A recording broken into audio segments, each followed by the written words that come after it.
चलिए आज धमाल मचा के पढ़ेंगे उपसर्ग, जिसको प्रादि बोलते हैं। क्या दिया है डिफिनेशन, उसके बारे में सुना जाए। पढ़ते हैं। प्रादय उपसर्ग, उपसर्ग क्रिया योगे, अर्थात क्रिया के योग में रहने वाले प्र आदि को उपसर्ग कहते हैं। दूसरे शब्दों में इसका डिफिनेशन जानना चाहते हैं तो लिख सकते हैं क्या। दूसरे शब्दों में उपसर्ग वे अव्यय पद है जो क्रिया पदों के आगे, यानी क्रिया पद जो रहेगा उसके आगे क्या होगा, लगेगा या पूर्व जोड़े जाते हैं और उनके अर्थ को या तो बदल देते हैं या उनमें नवीनतम क्या है, नवीनतम या विशेषता ला देते हैं।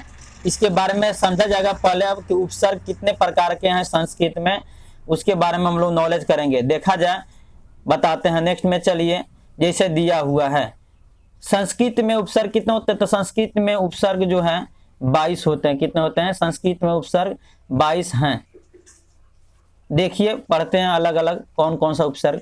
जैसे 1 नंबर में दिया हुआ है प्र, दूसरा में परा, तीसरा में अप, चौथा में सम, पांचवा में अनु, छठा में अव, सातवां में निस, और आगे चलिए 8वां में निर,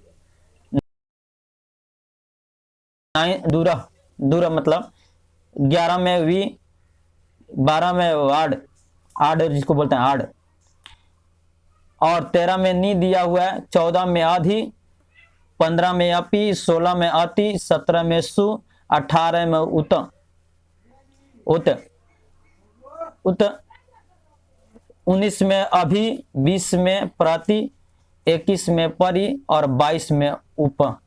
अब हम लोग क्या करेंगे, जितना भी हम लोग प्रत्यय है संस्कृत में सभी को, यानी सभी से बनने वाले शब्द के बारे में पहले हम लोग अध्ययन करेंगे। इसी शब्द में से एग्जाम में हमेशा पूछता है, इससे बाहर नहीं पूछेगा। जैसे पहला वाला प्र, प्र से क्या बनता है, प्रचार, प्रसार, प्रकार, प्रवेश, प्रकोश। आगे देखा जाए प्रकाश क्या कह सकते हैं, और भी शब्द बन सकता है। आगे है दूसरा जो है परा, परा से क्या होगा, पराजय, पराभव, परामर्श। आगे दिया है पराकाष्ठ, नेक्स्ट में दिया है पराक्रम, यानी पराक्रम। आगे देखा जाए 3 नंबर से अप से क्या बना है, अपमान, अपलाभ, अपकार, अपवाद, और लास्ट में क्या बना है, अपयश। चलिए नेक्स्ट में देखा जाए, चौथा नंबर में सम से क्या क्या चीज बना है उसके बारे में हम लोग नॉलेज लेंगे। थोड़ा रुक जाइए। सम, सम से क्या बना था, सम में देखा जाए सम से संसार, संयोग, संस्कार, संकोच। अब जैसे लिखा रहा है कि संसार लिखा रहा है, उसमें कहे कि कौन सा उपसर्ग है, तो याद रखना है सम उपसर्ग है। संयोग लिखा रहा है और कहेगा इसमें कौन सा उपसर्ग है, तो सम उपसर्ग है। इसी से क्या बनेगा, संकोच, संहार। अब हम लोग पढ़ेंगे अनु, अनु उपसर्ग के बारे में, यानी सब जैसे अनुभव, अनुभव में कौन सा उपसर्ग है, तो अनु उपसर्ग है। अनुवाद में कौन सा, तो अनुवाद में अनु है। अनुचार में, चर में अनु है। आगे है अनुसार में अनु है। यह हम लोग चलते हैं अनुकृति, यह मतलब अनुकृति में क्या है, तो अनु है। ये सभी क्या, अनु उपसर्ग लगा हुआ है। अव में चलते हैं, अवधूत, अवबोध, अवकाश। आगे दिया है अवरोध, अनुकृति, ऐसे हैं। और चलते हैं निस में, निस उपसर्ग के बात होता है तो निस से कौन कौन बनता है, तो निश्चय, निराहार, निराकार, निर्दोष, निर्दय।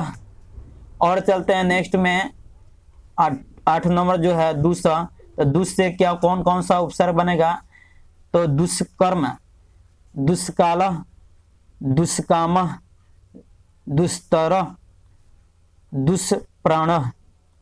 आगे चलते हैं दूर में, दूर से कौन, यानी दूर उपसर्ग से क्या क्या शब्द बना हुआ है तो उसके बारे में देखा जाए। दूरम से, दूरा से कौन कौन से, दूरा उपसर्ग से कौन कौन से शब्द बने हुए हैं तो जैसे देखा जाए दुराचार, दुरात्मा, दुराग्रह, दुर्जन यानी दुर्जन, दुर्गंध। आगे वी उपसर्ग से क्या क्या बना है, विहार, विकास, विश्वास, विचार, विरोध।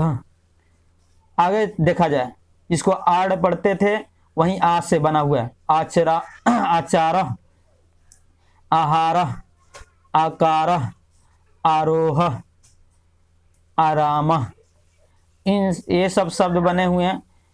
अब चलते हैं 12 नंबर जो उपसर्ग था उसके बारे में नॉलेज लेने के लिए। देखा जाए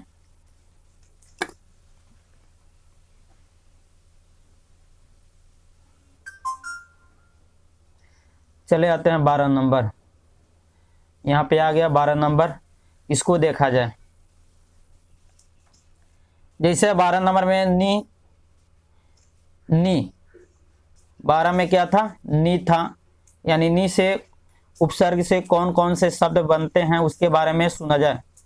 निषेध, निदानम, निवास, निवेश, निनाद। और 13 नंबर में चलते हैं अधि उपसर्ग। अधि उपसर्ग से क्या क्या शब्द बनता है तो अधिकार, अधिष्ठान, अधिष्ठानम, अधिमानम, अधिभार। और 14 नंबर उपसर्ग में चलते हैं। उपसर्ग का नाम है अति। अति से कौन कौन से शब्द बनते हैं तो अतिसार, अत्याचार, अतिवाद। 15 में सु है तो सु से क्या, सुपुत्र, सुदीनम, सुलेख, सुगमम, सुगमम जिसको बोलते हैं। 16 नंबर है उत। उत उपसर्ग से यानी कौन कौन से शब्द बनते हैं उसके बारे में सुना जाए। जैसे देख लिया जाए उत्तम, यानी उत्तम में विसर्ग का चिन्ह है। और नेक्स्ट में क्या है उसके बारे में सुना जाए। जैसे लिखा उदार, उन्नति, उन्नति के साथ भी विसर्ग का चिन्ह। संस्कृत में विसर्ग का चिन्ह का प्रयोग किया जाता है, हिंदी में यही विसर्ग का चिन्ह नहीं रहता है। उद्योग, इसके लिए आधा ह पढ़ा जाता है विसर्ग के चिन्ह के लिए। 17 नंबर है अभि। अभि उपसर्ग में हम लोग पढ़ेंगे अभि से क्या बनता है, कौन कौन से शब्द, अभिमान, अभियोग, अभियानम, अभिभाव। प्रति से देखा जाए प्रतिकार, प्रतिरोध, प्रतिपक्ष, प्रतिदिनम। आगे है परि, परिचय, परिजन, परिभव, परिश्रम और है परिहार। 20 नंबर है उप। उप से कौन कौन सा शब्द तो जैसे देखा जाए उपकार, उपद्रव, उपहार, उपवास। और संकेत में कुछ नोट दिया हुआ है। संकेत में क्या कहता है तो सुना जाए। कह रहा है कि नीस, नीर के प्रयोग समान होते हैं, इसलिए 20 ही बताया गया, इसमें 22 नहीं बताया गया है। और कहा गया कि दूस और दूर, दूस, दूसरा, दूर का के प्रयोग भी समान होते हैं। हमें क्या दिया गया है कि अपि का प्रयोग स्वतंत्र अव्यय के रूप में होता है। उपसर्ग और धातुओं के योग से बने कुछ क्रियापद एवं उनके अर्थ। अब देखा जाए सभी का प्रयोग किया गया है और बनाया गया है।